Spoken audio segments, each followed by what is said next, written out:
Good afternoon, Chinook and Steelhead members. I am on the banks of the Youngs River here, Youngs Bay actually.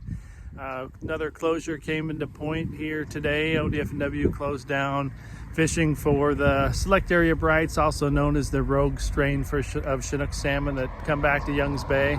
They're grown primarily for the gillnet fishery, the terminal fishery here in Youngs Bay. But their numbers have been so low in recent years that they're not even making brood stock, so they're going to shut down all harvest. There was a small freshwater fishery for them, just a high quality Chinook. The prediction this year was only for 500 returning adults. I have not caught one in the main stem of the Columbia this year or last year. We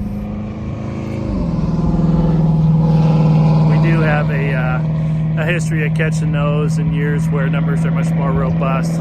Their numbers start to taper by mid-August, but they start in mid-July, and we used to have a real good fishery for them at the mouth of Youngs Bay before it closed when the Columbia River reforms came into play. So it's a non-factor anymore. Sad to see those high-quality select area brights kind of not be so productive in recent years.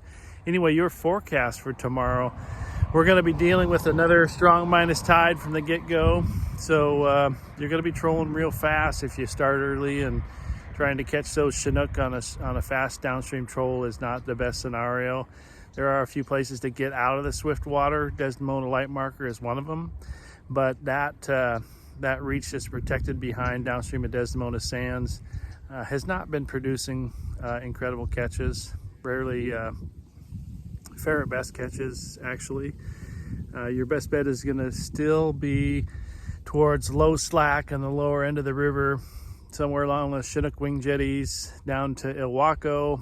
And there were fish also caught on the red buoy line, particularly between buoy 14 and buoy 12, and buoy 12 and buoy 10. The lower you get into the river, the lower in the tide you get, the lower in the river you should fish. So there were also some coho and an occasional Chinook caught yesterday at the buoy 10 line, I understand.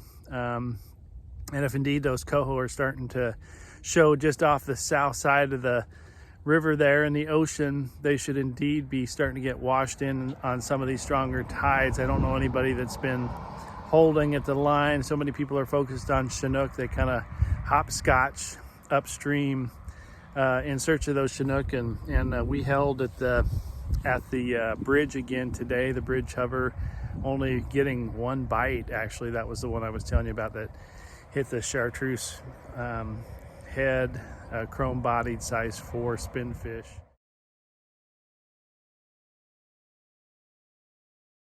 Behind the Leo flasher rig straight. So it's going to be a late bite again. If you're going to fish late into the afternoon, into the evening, you should see fish at high tide tomorrow. That'll be 5:30, 6:30 time frame, the first part of the outgoing tide. We're just a day or two away from having a good morning bite on a softer outgoing tide. Maybe by Friday we should start seeing some pretty good morning action, but that won't happen in any great amounts tomorrow or the next day. But the run is clearly building. It's getting close.